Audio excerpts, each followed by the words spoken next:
Madame, Monsieur, bonsoir. Merci de nous rejoindre ici. Et certains, par le cadre, reconnaissent déjà l'École nationale d'administration du Togo. Oui, bien sûr, nous sommes ici à l'ENA, à l'École nationale d'administration du Togo. Et c'est sur l'avenue de la Libération, juste en face de la grande poste centrale en pleine ville, quartier des Étoiles.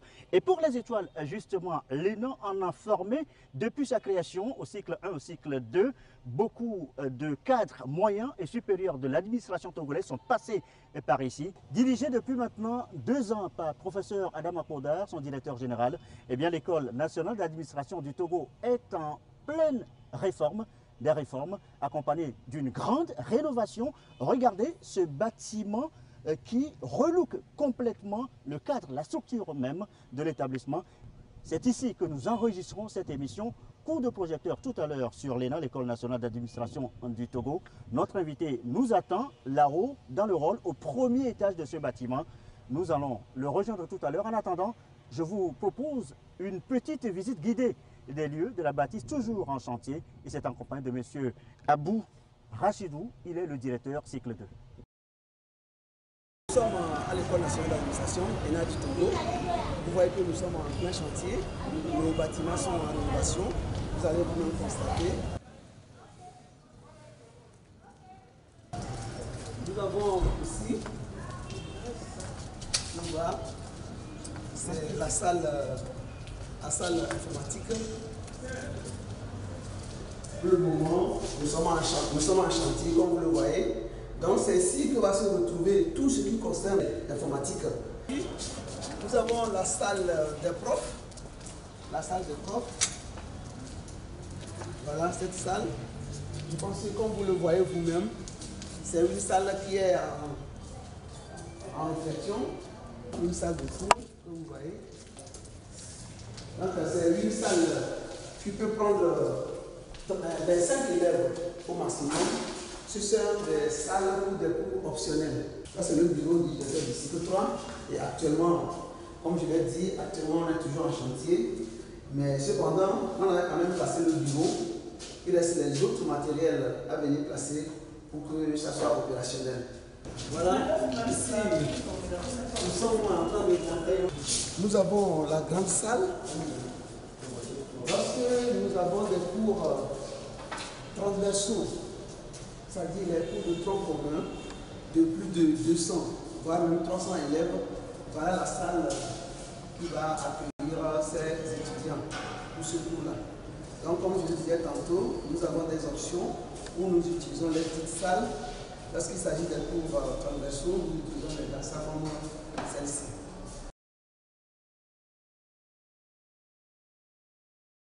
Et voilà donc pour la structure. Un tour par ici et ça vous laisse déjà une impression de renouveau, de fierté. D'aucuns vont même plus loin, comme dans l'interview que je vous propose de suivre maintenant. Si vous avez l'occasion d'aller à l'ENA, vous verrez un joyau, un nouveau joyau qui est sorti de terre, un bâtiment flambant neuf. Et cela procède également de la motivation des apprenants. Vous avez désormais un cadre décent, j'allais dire, un cadre approprié pour étudier. Oui, ça donne aussi de la valeur, ça donne aussi le goût d'apprendre, le goût d'arriver. Et là, je pense que c'est une importante chose. Monsieur le condamné Christophe, bonjour. Bonjour, monsieur Gerson. Merci de recevoir l'équipe de la télévision togolaise ici, à l'ENA, pour l'enregistrement de cette émission. Vous êtes le directeur des études des cycles 3, vous êtes le directeur de la formation continue. Tout à fait. Merci de nous recevoir. Merci beaucoup.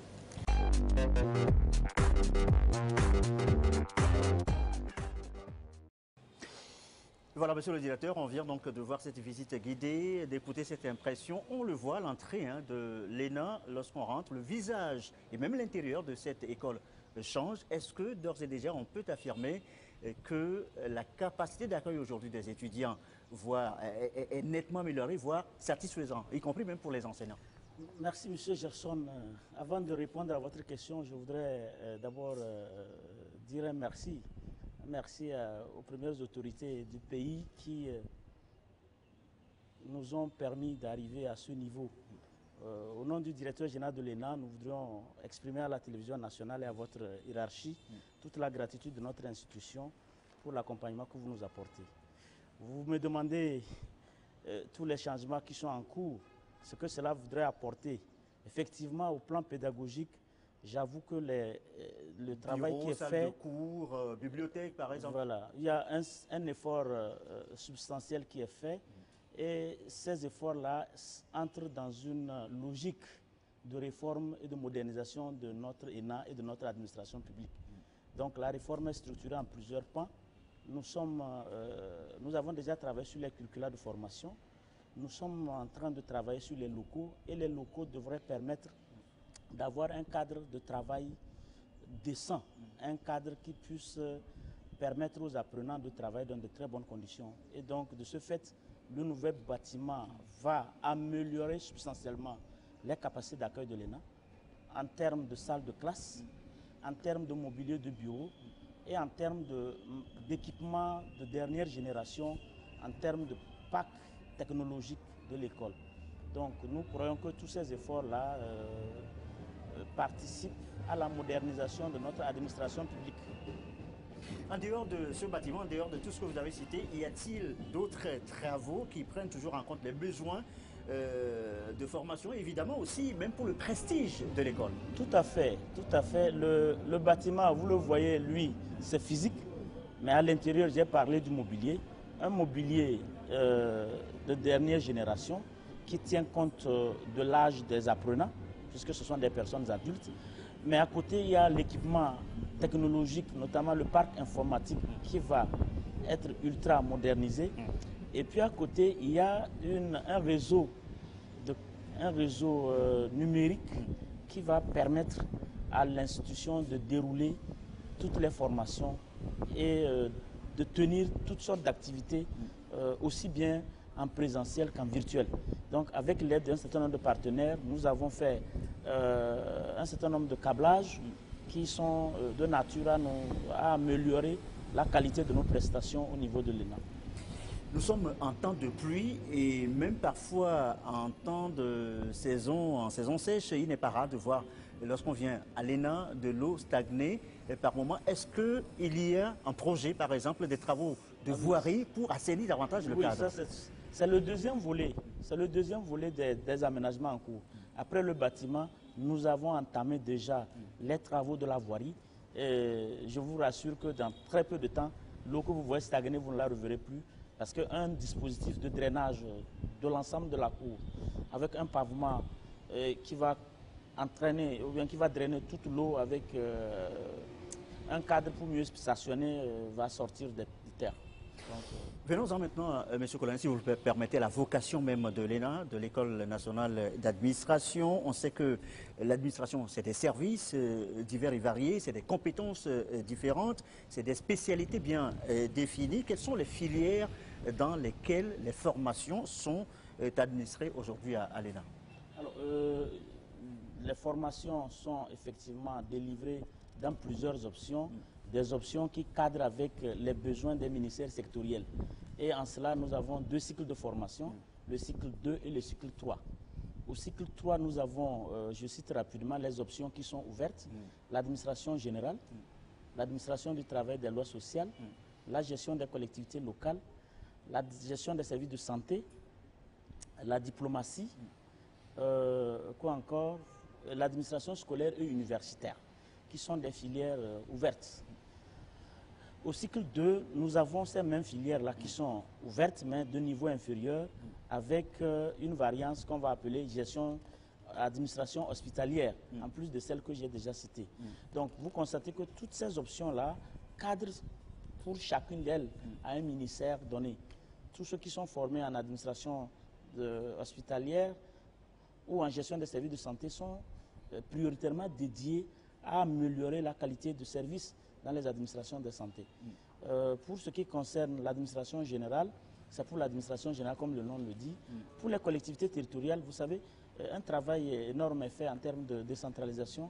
On a ouvert depuis 2 ans cette option-là au cycle 2 et au cycle 3 pour renforcer les capacités en ressources humaines de ces collectivités territoriales. Et donc vous voyez que plusieurs options sont effectivement ouvertes au niveau de l'ENA pour répondre aux soucis de l'État d'assurer le service de qualité à tous nos usagers. Et pour assurer cette formation, est-ce que l'ENA s'appuie uniquement sur des enseignants nationaux ou vous faites appel à des compétences extérieures? Très bien. Précisément, une précision simple, tous les enseignants de l'ENA sont d'abord des vacataires. Mais ce sont des vacataires en majorité des nationaux de cadres supérieurs. Pour enseigner à l'ENA, c'est quand même ça demande une certaine expertise. Parce que ce sont des experts qui officient. Des vacataires, c'est-à-dire qu'ils enseignent ailleurs et qu'ils viennent juste pour des prestations de services ici, un peu la pige, comme on le dit chez nous. Voilà, ce sont des experts qui officient comme cadres supérieurs publics ou cadres supérieurs privés, mais qui consacrent une partie de leur temps à la formation. Donc, je disais que pour enseigner à l'ENA, ça quand même demande une certaine notoriété en termes de savoir dans son domaine. Et donc, on a des nationaux en majorité, mais lorsque le besoin de formation nécessite une compétence que nous n'avons pas, on ne manque pas de faire recours à des ressources humaines externes, notamment en se référant aux énaceurs. Évidemment, lorsqu'il s'agit des formations continues, il arrive que nous sollicitions des compétences extérieures. Même majoritairement, ce sont des cadres nationaux qui officient. Comment est-ce qu'ils sont, entre guillemets, recrutés, même s'ils sont vacataires, pour enseigner à l'ENA? Jusqu'à une date récente, on procédait par cooptation. Parce que, comme je l'ai dit, j'ai déjà mentionné les différentes options. Ceux qui y enseignent... dans d'autres écoles? Non, ceux qui interviennent dans ces options-là, comme enseignants, sont des hauts cadres des ministères sectoriels d'appartenance ou de ces options. Donc, quand je prends la gestion des services de santé, beaucoup d'intervenants viennent des secteurs de la santé. D'accord? Et donc, ils arrivent pour accompagner l'école. Mais maintenant, depuis 2 ans, pour donner plus de chance et pour rajeunir l'équipe, nous avons fait un appel à candidature. Et à l'issue de l'appel à candidature, un certain nombre d'intervenants et d'experts se sont portés volontaires pour enseigner à l'ENA. Et un jury a siégé pour sélectionner pas les meilleurs uniquement, ceux qui sont les plus disponibles et au regard des besoins. Ils étaient nombreux à concourir, de très bonnes compétences, mais dans l'immédiat, on a retenu certaines compétences sur la base de leur profil et de nos besoins. Il y a d'autres qui sont dans la base de données. Et ce sont ces experts-là que nous avons sélectionnés qui désormais interviennent. Je précise qu'ils sont de tous les secteurs, aussi bien publics que privés. Du moins pour les filières dont, qui sont ouvertes. Voilà. Qui sont ouvertes. Bien, la formation qui est donc reçue à l'ENA, comment cette formation est appréciée? Eh bien, nous avons d'abord interrogé certains étudiants qui sont donc des Togolais, qui sont actuellement chez vous. On va les écouter. Qu'est-ce qu'ils disent de cette formation qu'ils reçoivent? On les écoute et puis on revient tout à l'heure au plateau. Merci. Bon, j'ai décidé de me faire former à l'ENA pour être plus performante, plus efficace à mon poste. Ok. Et qu'est-ce que vous mettez dans efficacité et performance? Dans efficacité et performance, je mets l'atteinte des objectifs qui sont fixés par ma direction et l'utilisation optimale des ressources qui sont mises à ma disposition. Pour arriver à l'ENA, je me suis fixé des objectifs pour pouvoir apporter ma contribution sur la question de décentralisation qui sont en vogue, qui sont juste la nouveauté au niveau du Togo, telle que implémentée par les autorités du pays. Effectivement, nous avons appris beaucoup au niveau de la décentralisation. D'abord, il y a eu des matières générales au premier semestre avec l'accent particulier sur le droit, parce qu'un administrateur doit maîtriser le droit de l'administration. Ensuite, nous avions fait des conférences sur une période d'1 mois afin de nous imprégner davantage sur des notions de la pratique administrative. Les enseignements sont de haut niveau avec des cadres de l'administration. Il y a des enseignants des universités qui arrivent pour nous dispenser les cours. Et la direction a été toujours à nos petits soins en nous aidant, en nous encadrant, puisqu'il y a de nouveaux programmes qui sont arrivés et c'est la direction qui nous a aidés à vraiment arriver là où nous sommes aujourd'hui. Si je suis venu à l'ENA, c'est pour devenir en fait un grand fiscaliste pour servir l'administration de mon pays. Parce que sur le terrain, je vois les fiscalistes, surtout nos profs qui viennent nous enseigner en classe, ce sont des fiscalistes. Donc la manière dont ils nous parlent, ils nous incitent à travailler, donc cela me pousse encore à faire plus et devenir un grand fiscaliste dans l'avenir. Tout ne dépend pas des profs, tout dépend de la volonté des étudiants aussi. Et donc comme je suis vraiment engagé, donc je pense que je pourrais devenir un très grand fiscaliste dans l'avenir.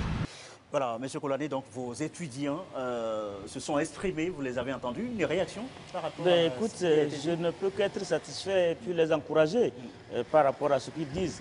Effectivement, ils ont relevé un point important. La vocation de l'ENA, c'est d'accompagner ses futurs hauts fonctionnaires à atteindre un niveau de performance élevé. Le niveau de performance suppose qu'ils doivent éprouver un certain nombre d'enseignements et ils doivent les valider et prétendre être à même de servir l'administration à un niveau élevé. Alors, quelqu'un est en train de parler effectivement, j'ai cité les filières, j'ai manqué de citer la douane, les impôts et les finances et trésors. Initialement, il y avait ces filières-là qui étaient qui formaient uniquement les nationaux et les étrangers. Depuis un temps, ces options sont ouvertes à l'Office togolais des recettes et c'est majoritairement des non-nationaux qui viennent poursuivre leurs études dans ces différentes options. Ils ont aussi soulevé les programmes. Les programmes ont été entièrement rénovés et qui prennent en compte les exigences et les besoins des administrations et des usagers. Et donc, nous travaillons à cela. Ils ont parlé aussi des évaluations. C'est vrai, on fait de notre mieux pour les accompagner.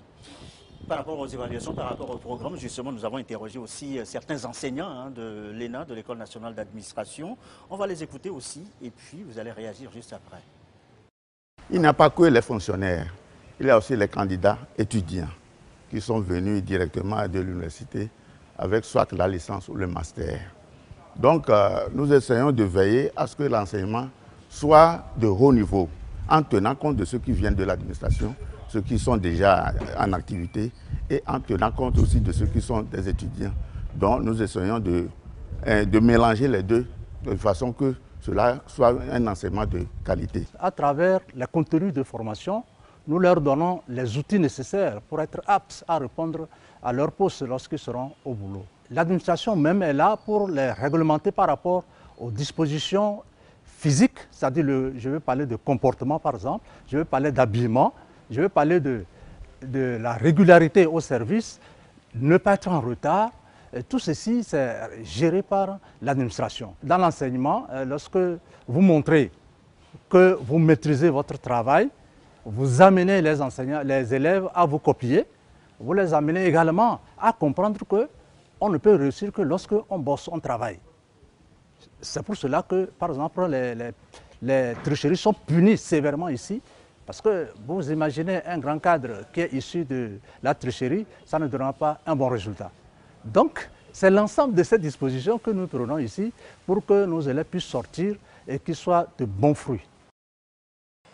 Et voilà, donc le dernier intervenant l'a plus écouté sur la discipline qui entoure donc la méthode de formation. Une réaction? Effectivement, il y a une discipline de faire. Hein. J'avoue que ce n'est pas de gaieté de cœur. En fait, c'est par rapport aux exigences du service public. Vous savez, servir le public, ce n'est pas, ou servir la communauté n'est pas une chose aisée. Effectivement, en s'engageant, il faut qu'on soit averti. Il faut que ce soit un homme averti. Je prends l'exemple du service public en termes d'horaire. Le travail commence à 7h et finit à midi. Il reprend à 14h30 et finit à 17h30. C'est institué comme ça pour la délivrance du service public. Au niveau de l'ENA, nous en faisons, comment je vais dire, c'est une règle cardinale. Qu'il pleuve ou qu'il ne pleuve pas, on doit démarrer le service à 7h. C'est déjà une exigence énorme. Effectivement, vous l'imposez. Nous l'imposons. Il y a ce qu'on appelle la discipline vestimentaire, par exemple. Le haut fonctionnaire ne doit pas apparaître aux usagers comme n'importe quel kidam. Il faut délivrer ce service dans un certain nombre de respect, de valeur et de dignité. Et le haut fonctionnaire se doit d'avoir une certaine attitude correcte. Et en cela, par exemple, la tenue, elle est de rigueur et les étudiants ou les élèves sont astreints au port correct de leur tenue. Pour ce qui est même des intervenants eux-mêmes, l'intervenant, lui-même... C'est-à-dire les enseignants. Les enseignants. L'enseignant vient de dire, ils doivent être des modèles. Ils doivent être des modèles. Il faut que leur manière de faire puisse susciter l'adhésion. Donc, en cela, eux aussi, ils sont sous le suivi, ils sont sous la coupe de notre règlement intérieur, que j'avoue, pour nous, encadreurs, ce n'est pas du tout facile. Parce que, vous savez quoi, quand vous gardez le prisonnier, vous-même, vous êtes comme un prisonnier. Donc, ce qui fait qu'au niveau de la discipline, on ne badine pas. On ne badine pas pour le simple désir, mais pour préparer tous ces hauts cadres qui aspirent à servir l'administration, à se mettre déjà dans la peau des contraintes liées à leur future fonction. C'est ce qui justifie. Il a parlé aussi de la tricherie ou de tout ça. Effectivement, j'adhère à ce qu'il a dit. On ne peut pas permettre quand même que des gens respectables se référencient par rapport à des actes aussi délictueux que la fraude aux examens, qui est sévèrement punie. Donc, ils ont effectivement résumé. Les étudiants viennent de différents horizons, des fonctionnaires, des non-fonctionnaires, des nationaux, des non-nationaux. Certains nationaux viennent du secteur privé, des confessions religieuses, qui sollicitent l'École nationale d'administration pour renforcer, pour former leurs agents. Les administrations sœurs du Congo, du Tchad, de la République centrafricaine, du Bénin, du Niger, j'en passe, sollicitent aussi l'administration ou l'ENA pour la formation de leurs agents. En plus de ces fonctionnaires qui arrivent par le biais de leur ministère de fonction publique, mais il y a d'autres qui viennent à titre privé pour s'inscrire. Mais tous subissent les mêmes évaluations et sont sanctionnés par le diplôme de l'École nationale d'administration. En dehors justement des étudiants qu'on a écoutés, des étudiants qui sont reçus, que ce soit étudiants qui viennent après le bac ou des fonctionnaires, nous avons voulu aussi interroger ceux qui ont été déjà formés à l'ENA, des anciens élèves de l'ENA, pour donner un peu leur avis avec le recul et l'expérience nécessaire, puisqu'ils sont confrontés maintenant aux réalités du terrain au quotidien. On va les écouter aussi et puis on aura une réaction après avec vous. La qualité des prestations de services publics, leur succès et la satisfaction des usagers dépend de la qualité des acteurs qui animent ces services publics. Et dans le cadre d'espèces, l'ENA est l'institution qui forme les futurs cadres pour animer justement ces services publics. Nous avons constaté dans les nouvelles réformes qu'il y a plus des cours pratico-pratiques, des cours qui se basent sur les faits réels, sur l'expérience administrative, sur ce qui se fait sur le terrain, contrairement aux cours théoriques, parce qu'entre la théorie et la pratique, il y a disons des années-lumière. L'autre réforme également que je pourrais noter, que nous avons constaté, c'est le recrutement des enseignants au sein de l'ENA. Depuis l'arrivée du nouveau DG, le recrutement des enseignants se fait par appel à candidature ouverte. C'est ouvert à tout le monde. Quand c'est un appel à candidature ouvert, là c'est une question de compétence. Là, c'est les meilleurs qu'on prend. Donc nous pensons que sur cette base, si les critères de sélection ou la commission de sélection est rigoureuse, oui, on peut avoir, ce n'est pas des enseignants, des intervenants par favoritisme, mais des gens qui ont la compétence et qui ont l'expérience nécessaire pour venir former les élèves à l'école. Je voudrais saluer ici l'esprit de concertation créé par les nouvelles autorités de l'ENA. À l'ENA, il y a régulièrement des rencontres entre élèves et professeurs, entre élèves et même les ministres. Vous avez vu tout récemment, les membres du gouvernement, certains membres du gouvernement sont passés un à un devant les élèves pour leur présenter la mise en œuvre de la feuille de route gouvernemental Togo 2025. Donc, vous voyez, c'est une bonne chose. Déjà, en étant en situation d'apprentissage, ils savent déjà à quoi s'en tenir, ce qui se passe de l'autre côté, et ils vont s'apprêter pour être prêts et servir demain. Pendant longtemps, l'ENA est resté cloisonné, figé. Mais au vu des réformes qui se font actuellement, je peux dire que l'ENA s'inscrit parfaitement dans la ligne de la dynamique impulsée par le chef de l'État. Par rapport à ce que l'ENA peut améliorer, je vais beaucoup plus me pencher sur les stages. Je recommanderais d'abord un stage d'imprégnation. Dès la rentrée, que les élèves soient confrontés à l'administration avant de revenir faire les cours proprement dits. Pour ça, permet une ouverture d'esprit. Et du coup, on touche l'administration avant de revenir, notre mentalité change. Aussi, en fin de formation, que l'école fasse un suivi, s'assure que vraiment les élèves sur le terrain, dans les différents stages, arrivent vraiment à capitaliser les compétences auxquelles ils s'attendent. Que aussi l'administration soit sensibilisée pour accueillir les ENAC qui vont arriver, qui offrent plutôt un cadre plus meilleur, plus approprié aux stagiaires qui vont arriver. On vient d'écouter des anciens élèves de l'ENA qui sont aujourd'hui dans l'administration. On a reconnu M. Gani qui est le directeur de cabinet aujourd'hui au ministère des Affaires sociales. Et la dame qui est passée aussi. Une réaction par rapport à ça. Il y a eu même des doléances, mais on reviendra là-dessus. Tout à fait. J'adhère entièrement à ce qu'ils ont dit. Mais je voudrais dire que la notoriété d'une école dépend en fait de la qualité de ses produits sur le terrain. Et ils sont les meilleurs ou sont les mieux placés pour apprécier ce qu'on fait. Mais la notoriété de l'école va dépendre de la manière dont ils prestent dans l'administration. Et comme ils l'ont dit, je suis mal placé pour dire le contraire. Ils ont relevé un certain nombre d'acquis que nous sommes en train de faire. Effectivement, cela rentre dans la dynamique de la réforme. Au niveau de l'enseignement, nous voulons que l'enseignement soit réparti à 85% basé sur des cas concrets. Voilà, M. Gani a parlé de cours pratico-pratiques. Et 15% sur de la théorie. Pourquoi de la théorie à 15%? C'est permettre quand même, c'est un rappel des fondamentaux que les auditeurs ont déjà eu dans les universités. Et quand ils arrivent ici, ce n'est pas une université bis. Nous rappelons à nos enseignants que les salles de classe de l'ENA ne sont pas des salles de cours de la faculté. Donc, c'est de venir partager avec eux des situations réelles vécues ou supposées, mais qui existaient ailleurs, même si ce n'est pas dans l'administration publique togolaise, pour que les apprenants eux-mêmes, à l'aune de ce qui est donné, puissent se faire une idée de ce qui est fait. Donc, deuxième élément, ce sont des adultes.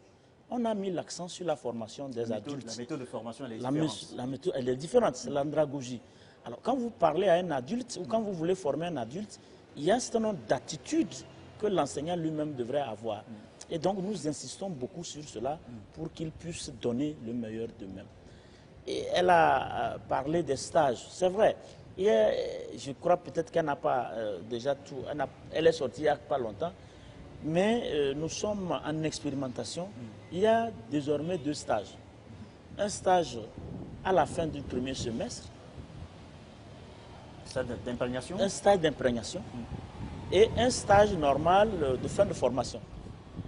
Pour la formation pilote que nous sommes en train de conduire, qui est un programme spécial mis en place par l'École nationale d'administration, à la fin de leur premier semestre, ils ont eu un mois de stage. Et comment on a organisé ce mois de stage? On l'a organisé en faisant venir des cadres de l'administration. Au lieu qu'ils aillent, ils iront à la fin. Mais cette fois-ci, ce sont les cadres de l'administration qui sont venus, aussi bien des directeurs généraux, des chefs de service, que des ministres de la République. Oui, mais est-ce que qui sont venus leur expliquer. Cette façon de faire, est-ce que ça ne donne pas l'impression qu'on est toujours sur place dans un cours? Non, non. Même si, non, il vaut mieux d'abord, parce que pour qu'ils observent sur le terrain, il faut qu'ils comprennent ce qu'ils vont aller observer sur le terrain. On leur a délivré des enseignements théoriques sur un certain nombre d'aspects. Maintenant, des praticiens sont venus, parce que s'ils étaient allés dans les services, ils passeraient d'une administration à une autre. Et donc, les premiers responsables sont venus leur présenter les différentes administrations, le fonctionnement, puisque c'est des ministères sectoriels variés, les réalités ne sont pas les mêmes. Et donc, ils sont venus leur présenter les différentes situations. Quand ils vont aller en stage, la prochaine fois, ils sauront sur quoi ils vont mettre l'accent avec le contact. Donc, le stage pratique désormais sera un moyen pour eux de confronter ce qu'ils ont eu, aussi bien sur la base théorique que sur la base de leur stage d'imprégnation, pour pouvoir aller valoriser mieux ce stage-là. Voilà. Monsieur Kolandi, on va avancer. À ce jour, ou du moins pour cette année, combien d'étudiants compte l'ENA Togo? Pour cette année, nous sommes autour de 450 étudiants. Donc, si je ne m'abuse, 230... Y compris les étrangers? Oui, y compris les étrangers. Y compris les étrangers. Y compris les étrangers, 450, 470, disons 470. Parce que je précise, il y a 2 cycles. Au cycle 3, ils sont autour de 232. Au cycle 3, ils sont autour de 232. Au cycle 3, ils sont autour de 210. Donc environ 200. Pour ces étudiants étrangers qui viennent se former ici à l'ENA Togo, est-ce qu'il y a des nationalités qui sont, disons, inscrits aux abonnés ou ça vient chaque fois de partout? C'est vrai, c'est vrai. Il y a, on reçoit environ 7 ou 8 nationalités qui arrivent, mais majoritairement ceux qui nous sollicitent viennent d'Afrique centrale, notamment la République du Congo et la République du Tchad. Et ces dernières années, la République du Niger, qui venait par le passé, a commencé par revenir. Donc en termes de proportion d'étudiants, après le Tchad, c'est le Congo qui vient, après c'est le Niger. Il y a en plus, les Centrafricains arrivent de plus en plus, il y a les Béninois qui sont là. Voilà, il n'y a pas longtemps, il y avait même des Gabonais qui venaient, mais de moins en moins. Ça vient, ça arrive comme ça, à l'ENA, où c'est des partenariats peut-être que le Togo entretient avec ces pays et qui favorisent peut-être comme je disais, c'est la renommée, en fait, ce sont les anciens produits qui sont allés vendre un peu plus. Et c'est après que nous cherchons à établir des relations pour mieux encadrer ces non-nationaux qui arrivent. J'avoue que c'est une des difficultés et là nous sommes en train de travailler sur ce côté-là pour voir dans quelle mesure nous allons canaliser d'abord la sélection des non-nationaux. Sélectionner les non-nationaux n'est pas tâche aisée quand je comprends qu'il faut aller dans les différents pays. Et donc il faut qu'on trouve de bons relais, notamment les administrations sœurs qui vont nous aider. Mais jusqu'à maintenant, ils venaient eux-mêmes pour faire la demande et on étudie.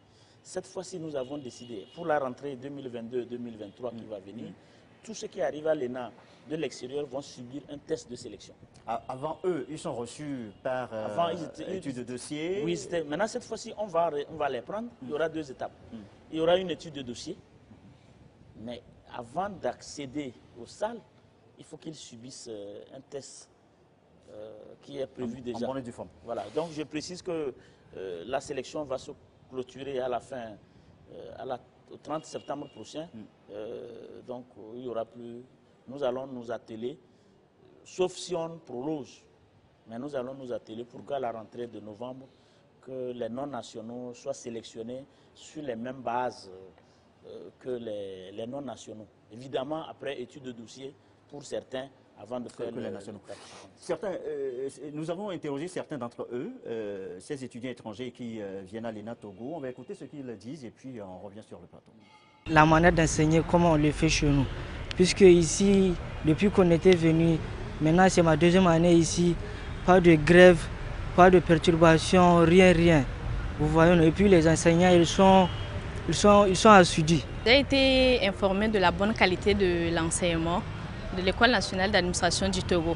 C'est dans cette optique que je suis venue aussi me faire encadrer pour être utile à l'administration de mon pays. Il y a beaucoup des aspects sur lesquels l'École nationale d'administration a joué, comme par exemple le comportement d'un comptable, tant que je suis dans l'administration de son pays.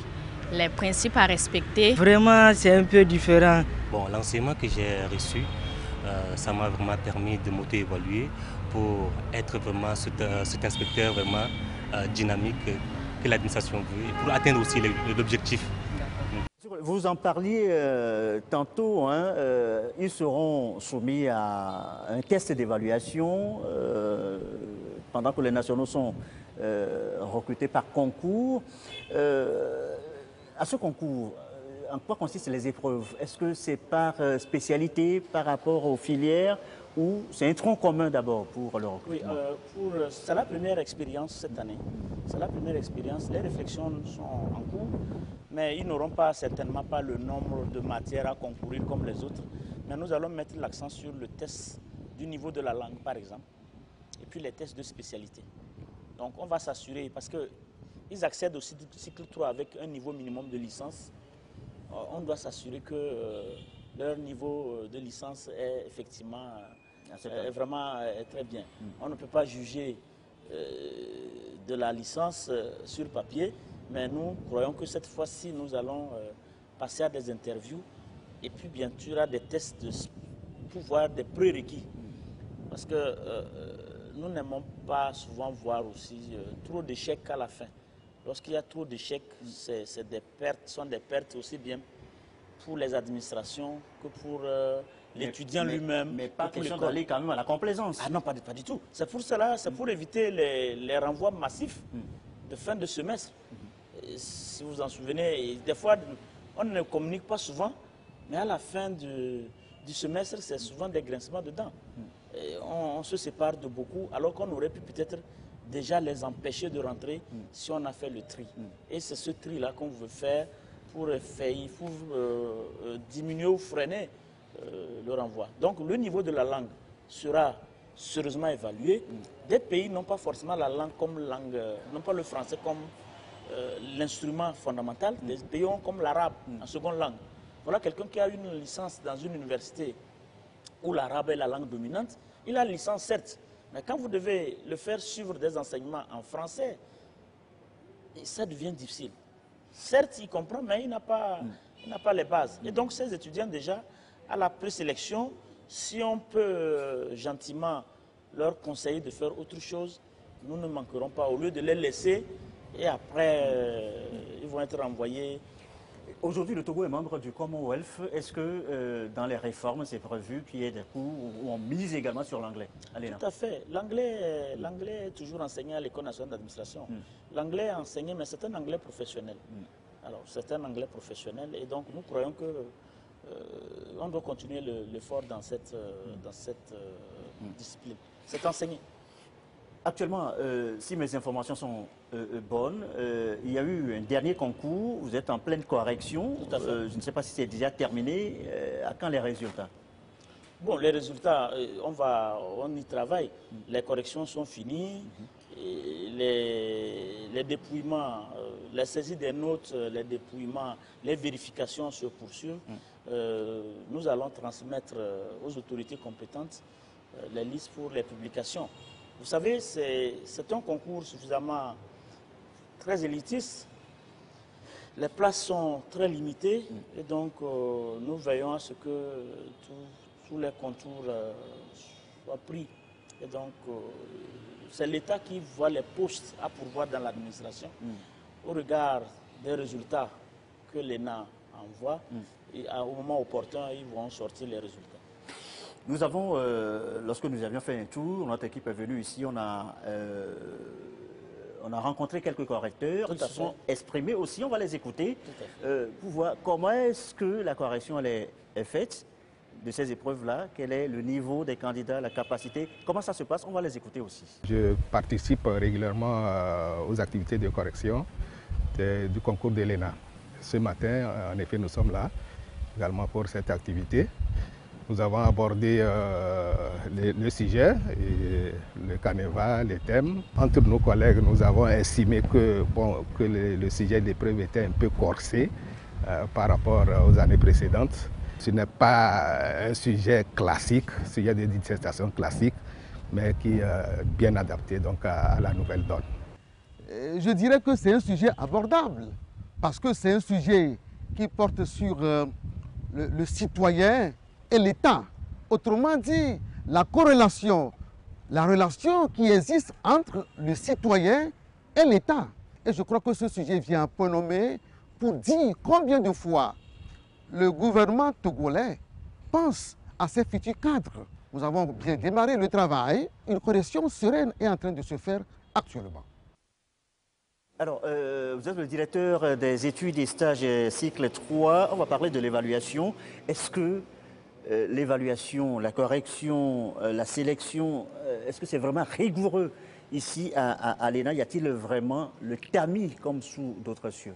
Il n'y a pas de doute à avoir là-dessus. Il n'y a pas de doute à avoir là-dessus. En tout cas, il y a deux, vous me posez la question, il y a deux niveaux.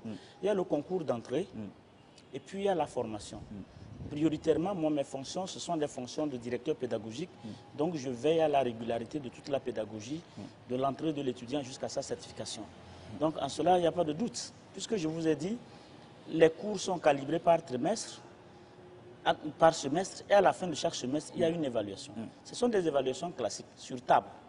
Et les corrections se font sur place, et les résultats sont compilés par un service d'examen qui, avec un anonymat par matière, qui à la fin nous sort des résultats finaux.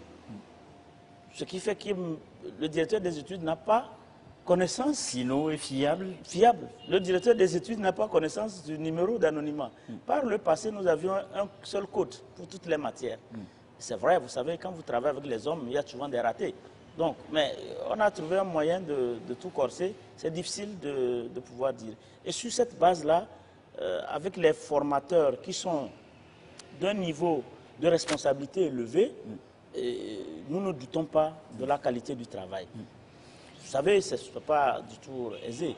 Maintenant, pour ce qui concerne le concours d'entrée, le concours d'entrée, comme je l'ai dit, c'est suffisamment élitiste. Hein, et le processus de sélection des correcteurs.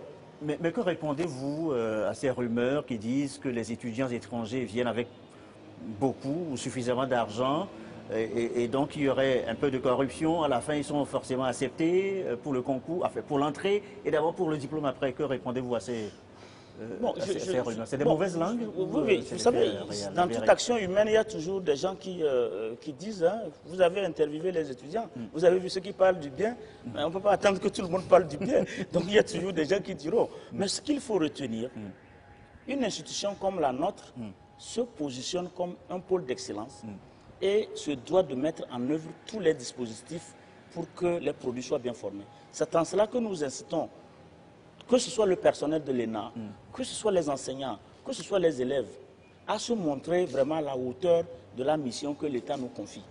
Parce que la faille, elle peut venir de n'importe où.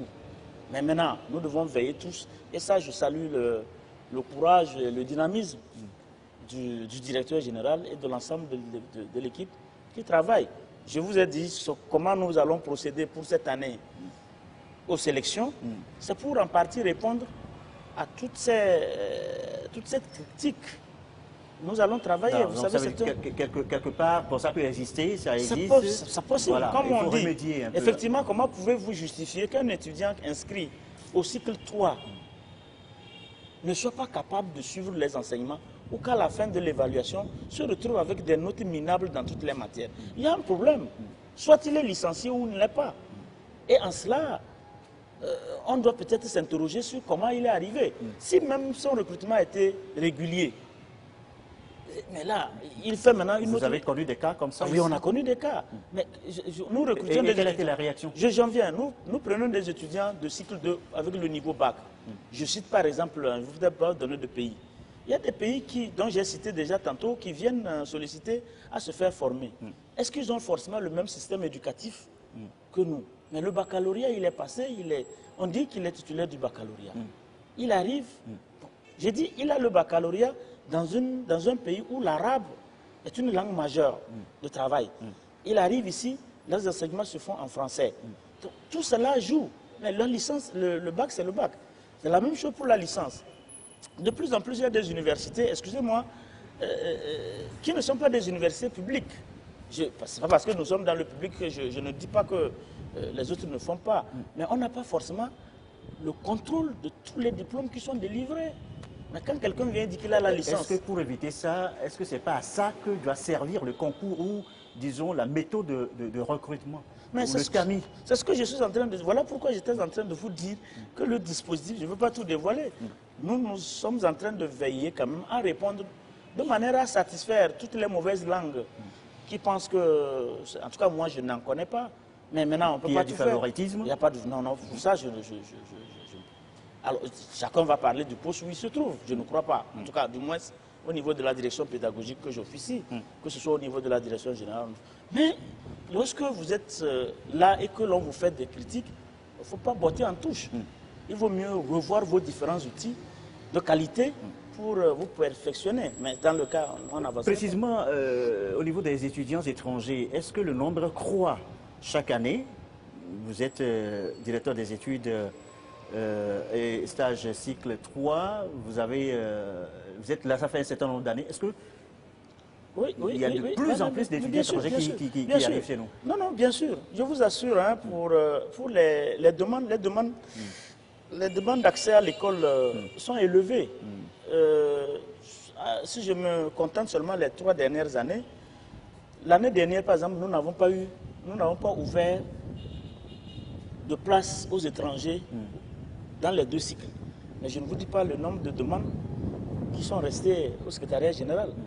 Cette année, nous avons ouvert, je ne vous dis pas combien sont bousculés à l'entrée, mais nous avons pris avec les autorités l'option de prioriser les besoins nationaux. Donc ce sont les besoins nationaux qui sont priorisés. C'est lorsque nous allons finir le processus de sélection de l'État que nous allons, sur la base des effectifs que l'État nous demande de former, que nous allons compléter les demandes des pays. On ne peut non plus aussi se fermer, travailler en vase clos avec seulement que les nationaux. Il faut qu'il y ait une certaine mixité avec les autres pays. Et donc, prioritairement, ce sont les fonctionnaires, ce sont les agents publics du Togo qu'on va former.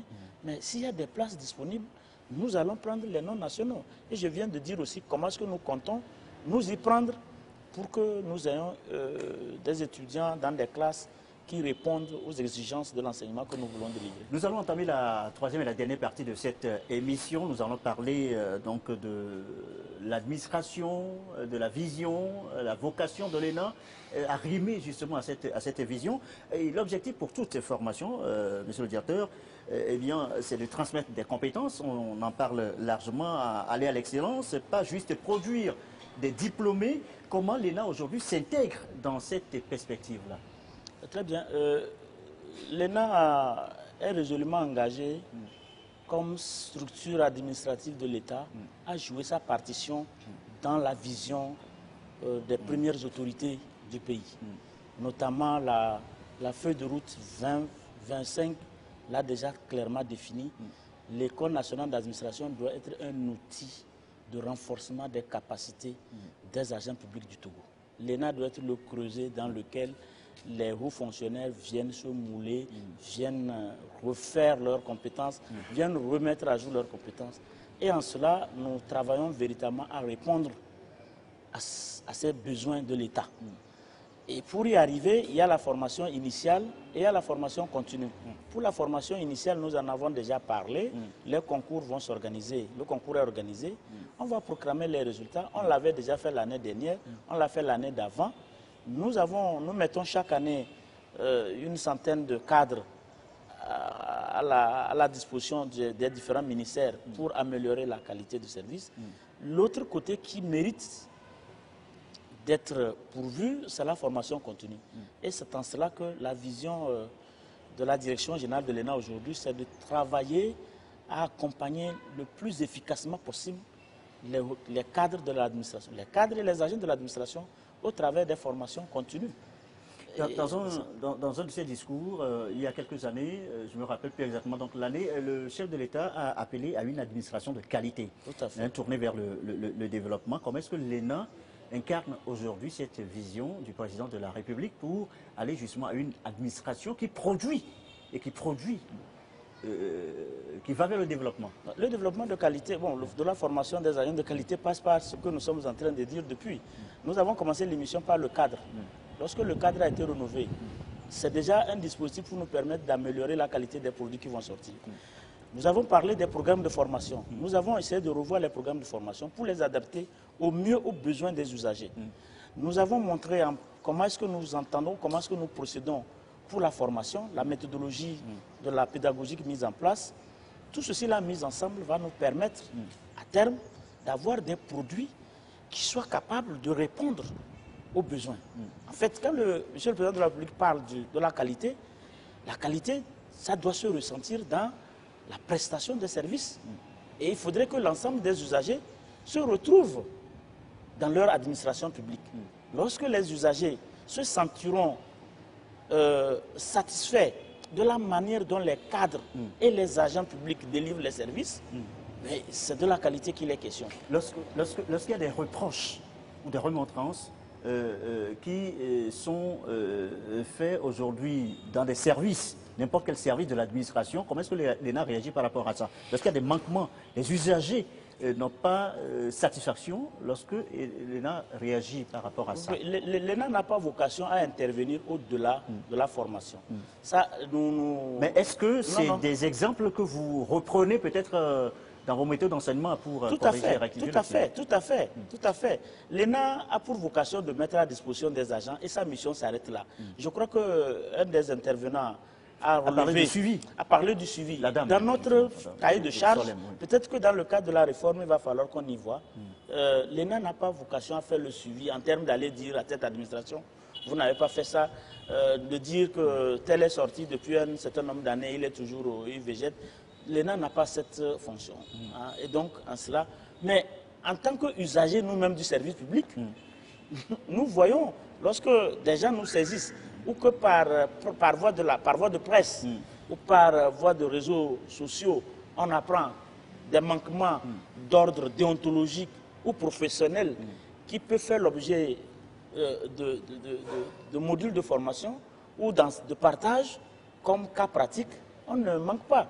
Et comme nous l'avons souligné, les fonctionnaires qui viennent délivrer les enseignements, ils sont pleins d'exemples qu'ils apportent. Et donc, en fait, ils viennent partager avec eux ce qui est. Aujourd'hui, il est question, par exemple, de plus en plus, on parle de l'accueil.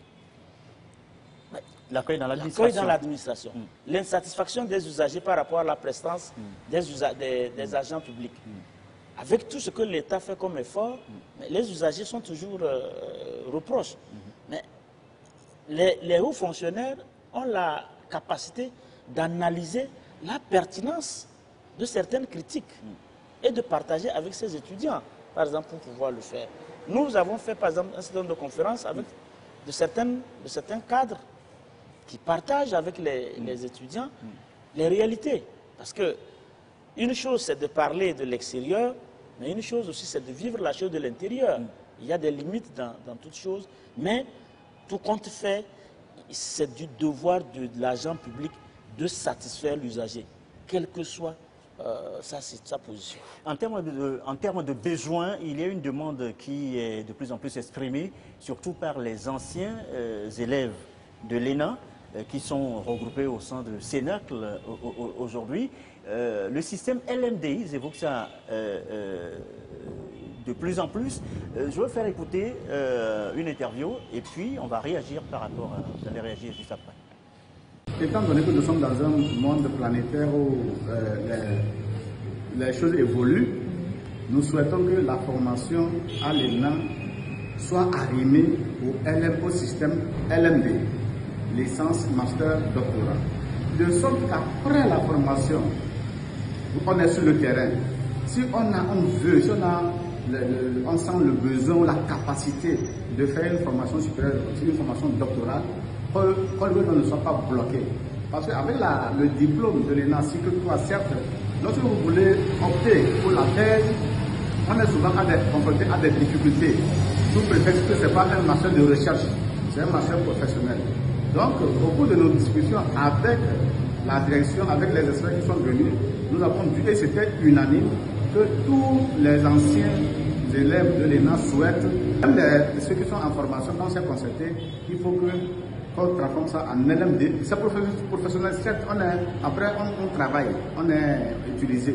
Mais si d'aventure quelqu'un veut faire une formation doctorale, si la personne n'a pas une licence de base ou bien n'a pas la maîtrise, elle est bloquée, alors qu'elle a un master en réalité. Donc c'est une doléance forte de l'ensemble des membres de notre association que je tenais vraiment à relever pour qu'on mette l'emphase là-dessus. Ça nous tient beaucoup à cœur.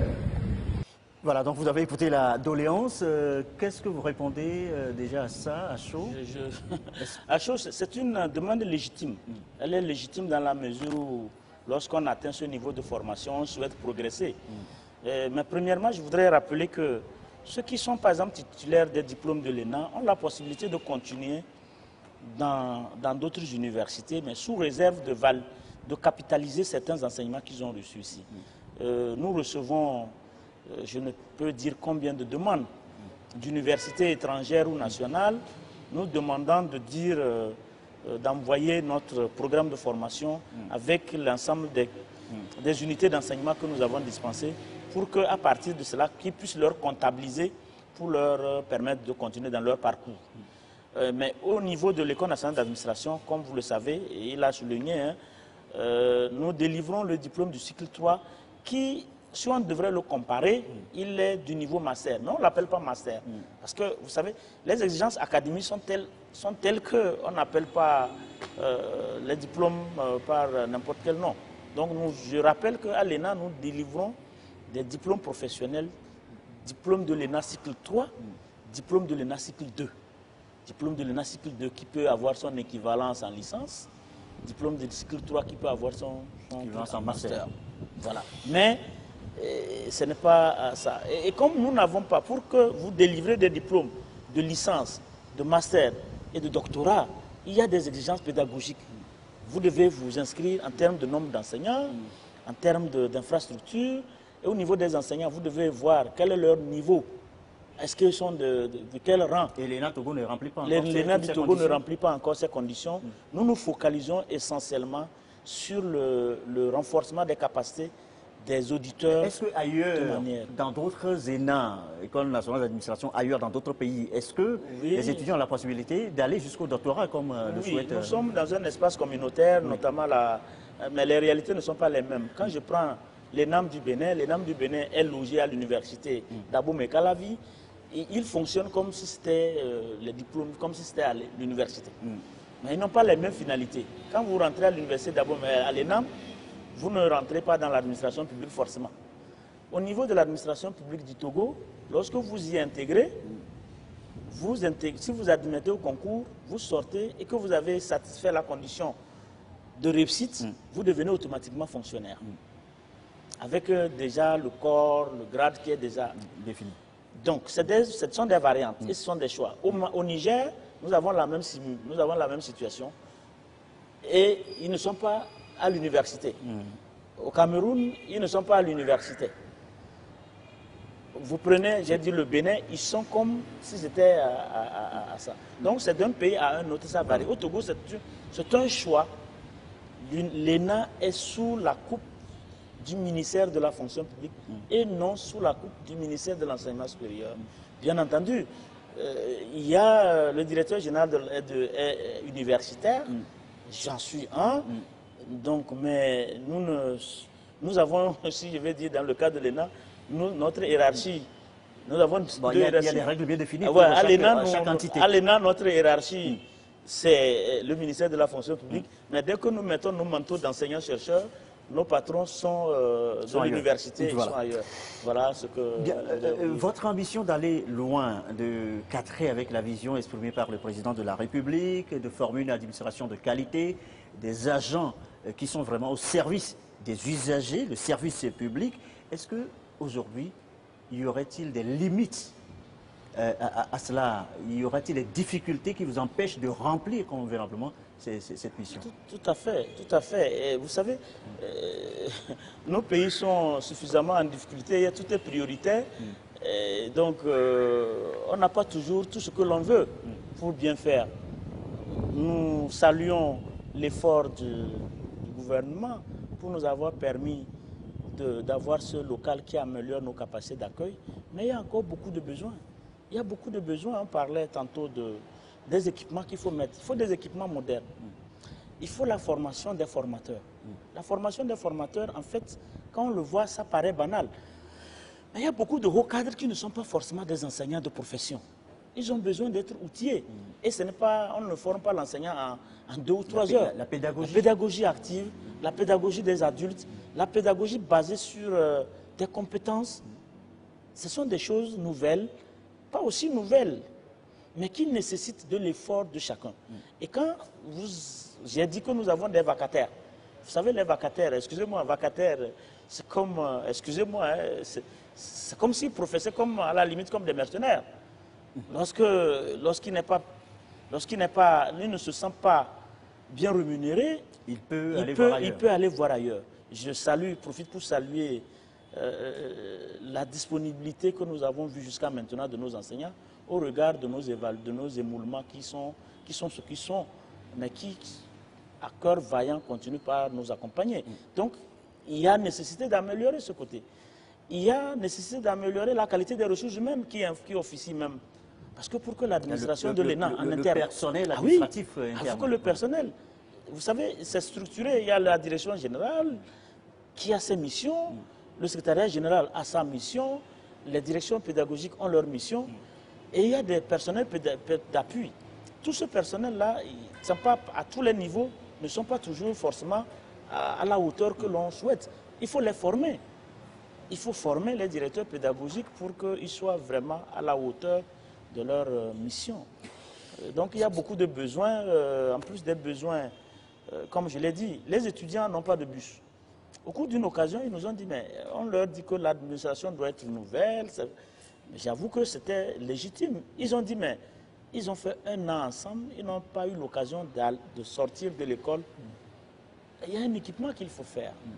Il faut un matériel roulant, aussi bien pour l'administration que pour les étudiants, pour que les stages, le suivi des stages puisse être effectivement effectif. Si on vous demande aujourd'hui de définir l'ENA en 2-3 mots pour donner envie aux parents, aux étudiants étrangers pour venir encore plus, que diriez-vous? L'ENA est totalement modernisée. L'ENA se projette dans un futur radieux qui se propose de délivrer des compétences nouvelles axées sur les exigences du monde moderne. Et donc, nous travaillons du mieux que nous pouvons avec l'engagement de l'effectif qu'il y a pour arriver. Pour le reste, nous implorons la grâce divine. Pour aller plus loin. Pour aller plus loin. Bien. Merci, monsieur Konani Christophe. Je rappelle que vous êtes le directeur des études et stages cycle 3. C'est vous notre invité. Merci d'avoir répondu à toutes nos questions. Merci de nous accueillir ici, dans ce cadre, pour l'enregistrement de cette émission. D'autres numéros suivront, bien sûr. Merci à tous et à chacun de nous avoir suivis. Merci à la réalisation, à l'équipe technique, à Marie-Ange Bida, à Abid Niasimbe qui ont réalisé toutes les interviews que nous avions écoutées tout à l'heure. Merci à tous et à chacun. À très très bientôt sur la télévision togolaise.